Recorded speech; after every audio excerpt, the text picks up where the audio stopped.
Ele tem sido protagonista no enfrentamento e na resolução das questões mais sensíveis sobre a vida em sociedade.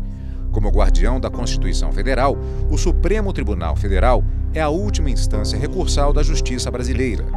No plenário da Corte, são julgadas questões que mudam os rumos da história.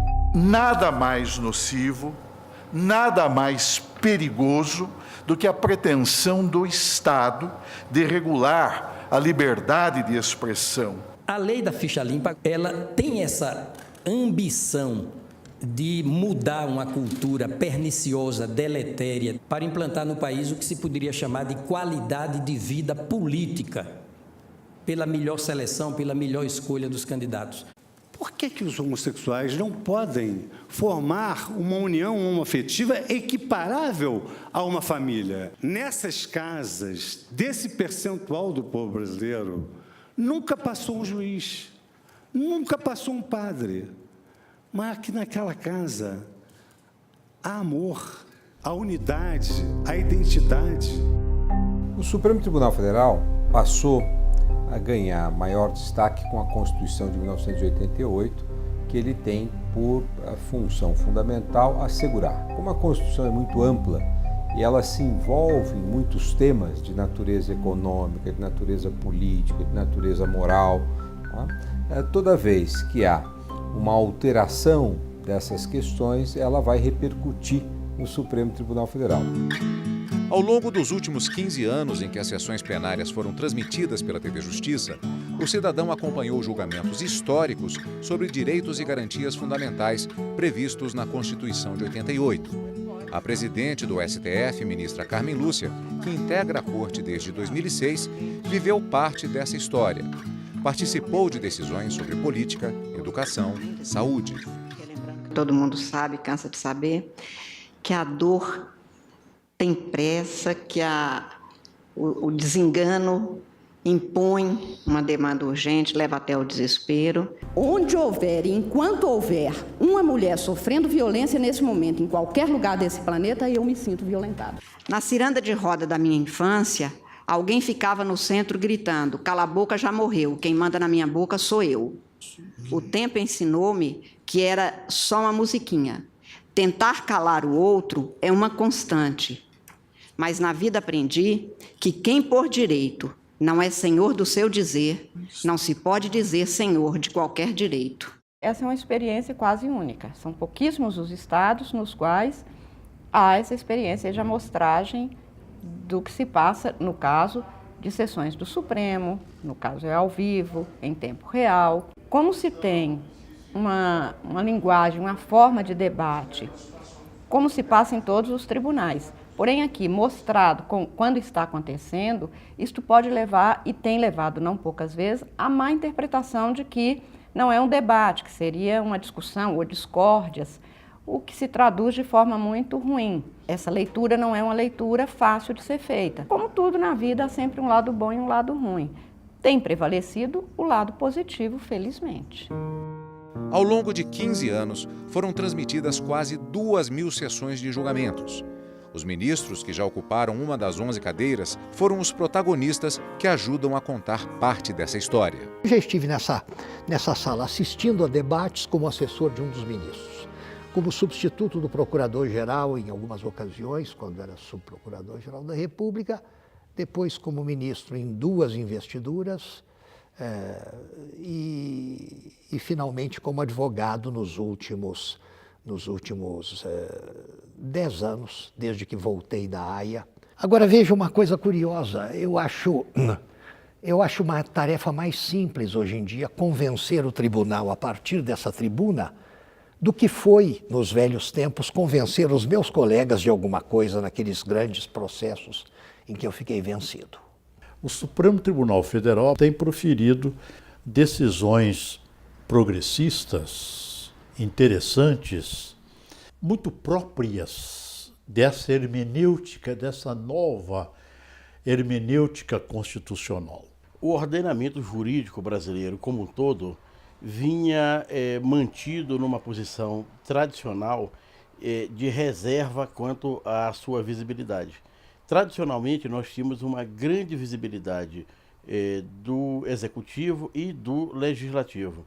Mas o sistema judicial permanecia como que hermeticamente fechado. A rigor, a partir da Constituição de 5 de outubro de 1988, começou um processo de mudança. Toda essa estrutura, toda a centralidade que hoje o sistema de justiça ocupa no cenário brasileiro, o Ministério Público, o Poder Judiciário, os tribunais, a Defensoria, a própria advocacia, a matéria jurídica. Isso só acontece porque nós temos uma Constituição que, após um período autoritário, uma Constituição que apostou nos direitos, uma Constituição que investiu nas ações que protegem esses direitos, uma Constituição que criou um arcabouço institucional de proteção dos direitos. Então é esse arcabouço que tem seu ápice no Supremo Tribunal Federal que justifica e que explica, digamos, a projeção da TV Justiça. Então, quando a Constituição é trazida ao vivo num julgamento do Supremo Tribunal Federal, ela é tornada viva, ela se espalha como norma. E com a transmissão dos julgamentos pela TV Justiça, o trabalho da imprensa mudou.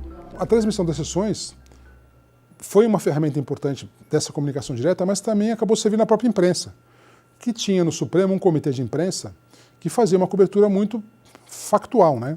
Cobria, hoje o Supremo decidiu aquilo, tal. Com a TV Justiça, não só aqueles veículos que têm um jornalista aqui no comitê de imprensa, mas toda a imprensa do Brasil pôde passar a acompanhar em tempo real os julgamentos do Supremo, as sessões e tal. E é um dado objetivo. Hoje, se olhar o espaço dos jornais, dos telejornais, o Supremo e o Judiciário ocupam muito mais espaço do que ocupava há 15 anos, quando a TV entrou no ar. Quando eu cheguei aqui, o Supremo ele não era o centro das atenções. As pessoas queriam ler notícias sobre o Congresso, sobre os ministérios, sobre o Palácio do Planalto. Então a cobertura do Supremo era uma coisa lateral. Era uma notinha que a gente dava um dia, era uma coisa que acontecia eventualmente. Não era uma cobertura como hoje, que está no centro das atenções da República, que tudo passa por aqui. E no ano seguinte, em 2002, apareceu a TV Justiça. Na época, o ministro Marco Aurélio teve essa ideia. A gente não acreditava que alguém tivesse interesse em assistir esses julgamentos, porque era uma coisa muito obscura, uma linguagem muito árida, e não era todo mundo que tinha esse interesse. E acabou que todo mundo pagou a língua, o negócio deu certo, e o judiciário começou a ganhar um protagonismo. Os ministros podiam passar incólumes pelas ruas e ninguém ia reconhecer nunca, né? Hoje não. Hoje todo mundo já sabe os nomes, já sabe as posições que cada ministro defende. E se a sociedade, ao lado de operadores do direito, passou a acompanhar mais o trabalho do Supremo, isso foi possível graças às transmissões de julgamentos. Veja agora a cronologia do que foi destaque desde o ano de 2002, quando a TV Justiça passou a divulgar o trabalho do Pleno do Supremo Tribunal Federal.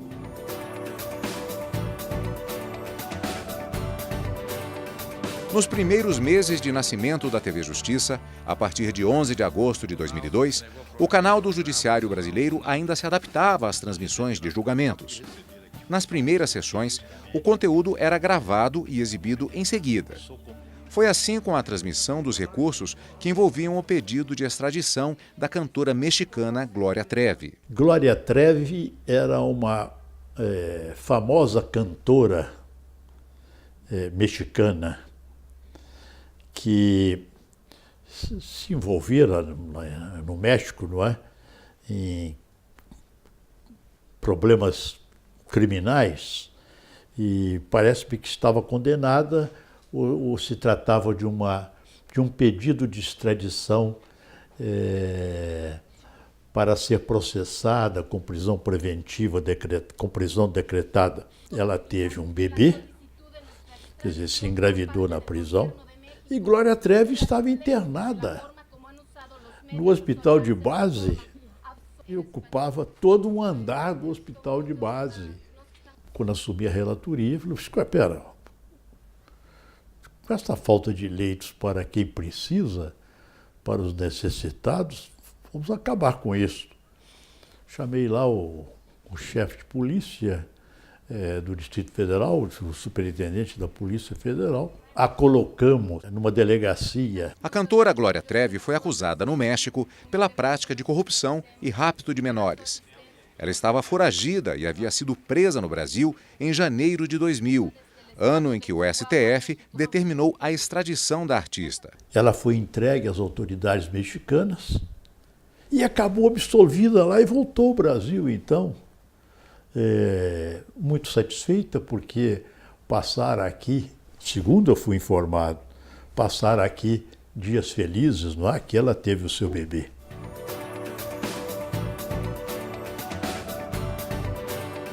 O ano de 2003 marcou o início da transmissão dos julgamentos sem cortes, em tempo real.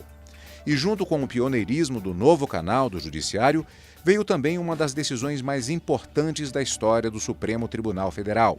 A Corte decidiu que a prática de racismo abrange a discriminação contra judeus. Antissemitismo é uma forma de racismo, exatamente por contrapor em sua filosofia duas raças, uma tida por superior à outra. Se fosse considerar um conceito de raça com esta amplitude, e aí então nós vamos ter que os curdos, os bascos, os galegos, os ciganos, mas teríamos que considerar que tudo isto é crime de racismo. A matéria foi discutida durante a análise do habeas corpus apresentado pelo editor e escritor de livros Siegfried Ellwanger. Ele foi condenado pelo crime de racismo por publicar várias obras com conteúdo antissemita. Os crimes de ódio não têm a intenção de transmitir ou receber comunicação alguma para qualquer tipo de deliberação. O objetivo seguramente é outro. Se estabeleceu uma grande discussão no Supremo, porque primeiro um dos ministros sustentava que não era caso de raça, porque judeu não é raça. E, portanto, não se aplicaria a regra do racismo estabelecida na Constituição. Essa matéria foi vencida. E um outro ministro sustentava que tinha que se preservar a liberdade de imprensa, ou seja, se podia fazer campanha de qualquer natureza. Também foi vencido. A questão que devia ter se colocado ante o tribunal não era de saber se judeus são uma raça, se árabes são uma raça, se orientais são uma raça. Era outra questão. Era questão de saber se aquilo que este grupo estava fazendo no Rio Grande do Sul era exatamente o que a Constituição qualifica como prática de racismo. E aí a resposta era naturalmente afirmativa. E foi o que prevaleceu por maioria ampla. Eu me alinho à maioria para entender que o preconceito antissemita constitui racismo. A ideologia do preconceito excludente permite uma riqueza enorme de exemplos em que se expõe em toda a sua extensão a sua grande irracionalidade.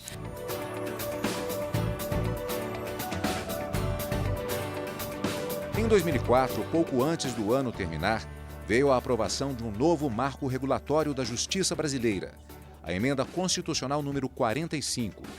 Em 30 de dezembro daquele ano, graças à união dos chefes dos três poderes da República, na época, foi aprovada a reforma do Judiciário. Essa emenda 45, eu negociei enormemente na Câmara de Deputados, como ministro supremo já. Na Câmara de Deputados, aprovou-se o texto, um longo texto, do projeto de emenda que deu a emenda 45. A relatora, naquele momento na Câmara, era uma deputada aqui de São Paulo, Zulaí Cobra, que foi muito colaborativa nos debates. Eu participava em todos os debates, porque eu tinha vindo da Câmara. Eu conhecia a área política, então sabia transitar, conhecia todo mundo, etc. Bem, aí vai para o Senado. Quando vai para o Senado, relator da emenda no Senado foi o então senador José Jorge Vasconcelos, de Pernambuco. Nós nos reunimos com o José Jorge para redigir o texto. E tinha uma parte que era consensual, que nós mantínhamos o texto da Câmara, e outra que tinha divergências. O que eu tinha medo é que tudo fosse um texto só, teria que tudo voltar para a Câmara e não aprovaríamos nada. Aí ficaria na Câmara e não terminaria nunca esse processo. Com essa separação, nós conseguimos a emenda constitucional 45, foi assim produzida, com uma longa negociação. A reforma do Judiciário mudou a rotina dos julgamentos no plenário do STF. Entre outras medidas, foram criados mecanismos importantes, como a repercussão geral e a súmula vinculante. Os dois institutos conseguiram modernizar e acelerar o trabalho da Justiça.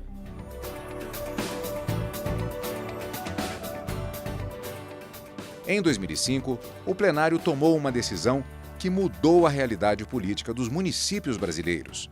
Por maioria, a Corte fixou o entendimento de que os municípios têm direito a um vereador para cada 47 mil habitantes.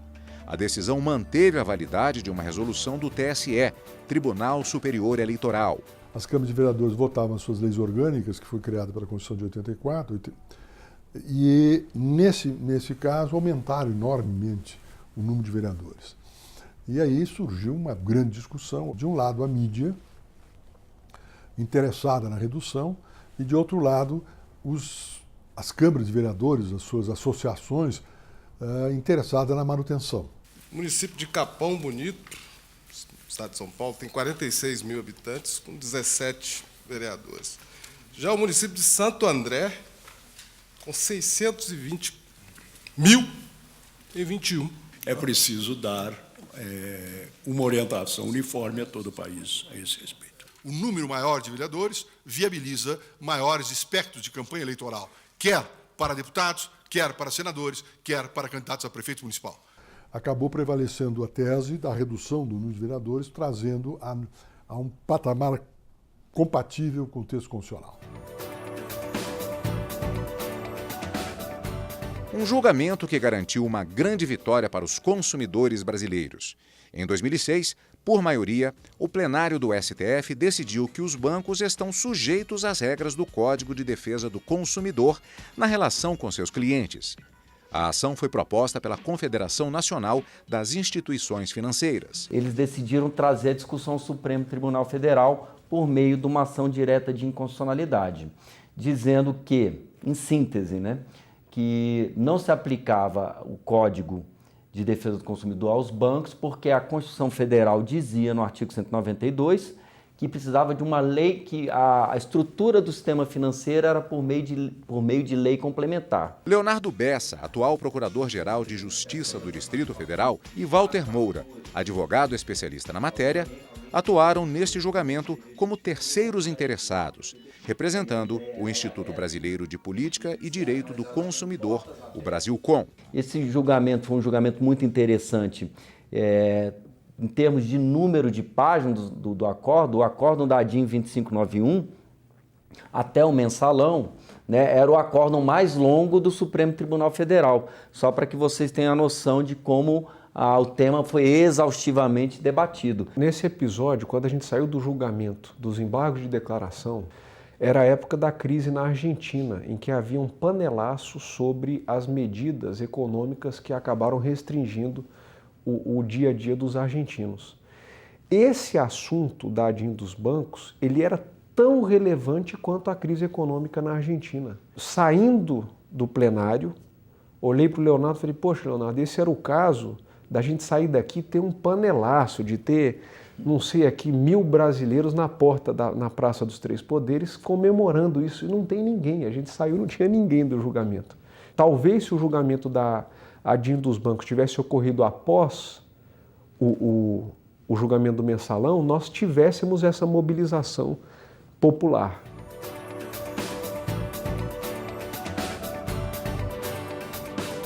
Em 2007, uma emblemática decisão que envolveu o direito de greve dos servidores públicos. Por unanimidade, o plenário declarou a omissão legislativa do Congresso Nacional, que desde a Constituição de 1988 até hoje, não editou a lei que regulamenta o exercício do direito de greve no setor público. Por isso, sem regulamentação específica para o setor, a Corte, na ocasião, determinou a validade da lei de greve vigente no setor privado. Admitindo que se trata de um meio legítimo, deve simultaneamente relevar-se que a greve continua a ser, num certo sentido, um meio extremo, Não se pode abusar dele. A não regulação do direito de greve acabou por propiciar um quadro de selvageria com sérias consequências para o Estado de Direito. Permito-me relembrar que o Estado de Direito é aquele no qual não existem soberanos. A inércia e a inércia. E esta é uma inércia, a meu ver, abusiva. Algumas vezes, o papel do Supremo Tribunal, se não é de protagonismo legislativo, é, no entanto, de acicatar os poderes políticos para o dever de dar efetividade à Constituição. A Constituição de 88 preparou o cenário para isso, para que a Casa fale quando o Legislativo se omite e um valor constitucional qualquer fica deserdado por conta dessa omissão legislativa. Não é o Supremo que vai atrás. Nós não temos iniciativa. Se o Supremo fala tanto em assuntos que os teóricos, em geral, afirmam que deveriam ser da responsabilidade do Congresso ou do governo, é porque eles batem a essa porta.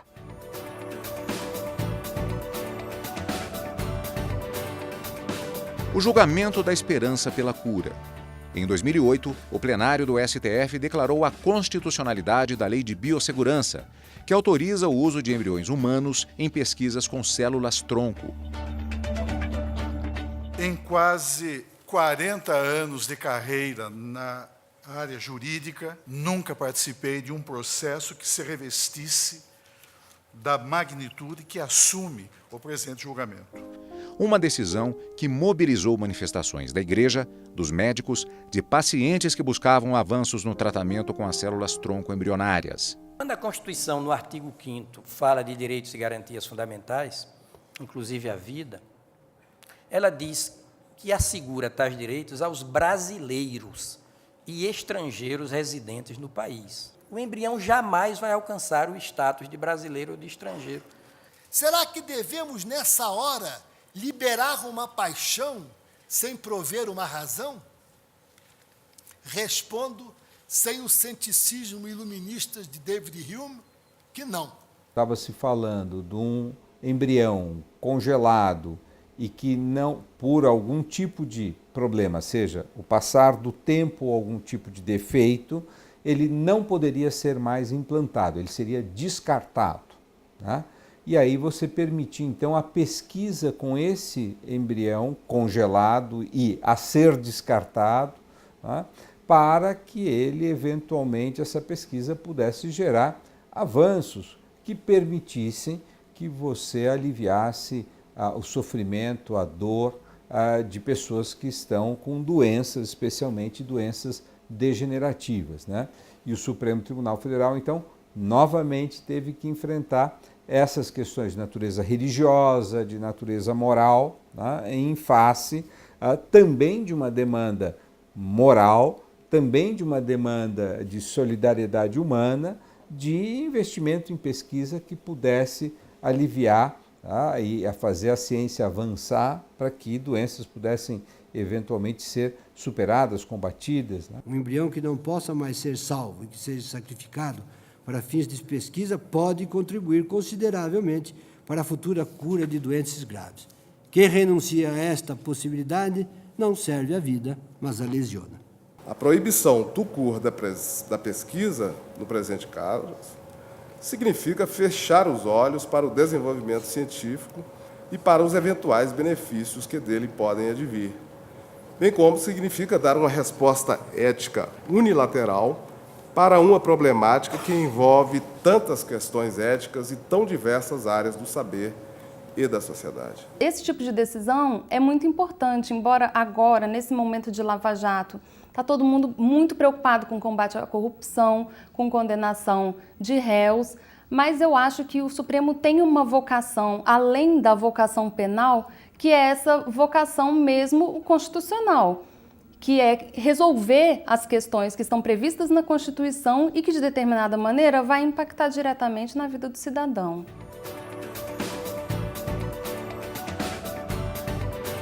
Foram 4 sessões e mais de 20 horas de julgamento.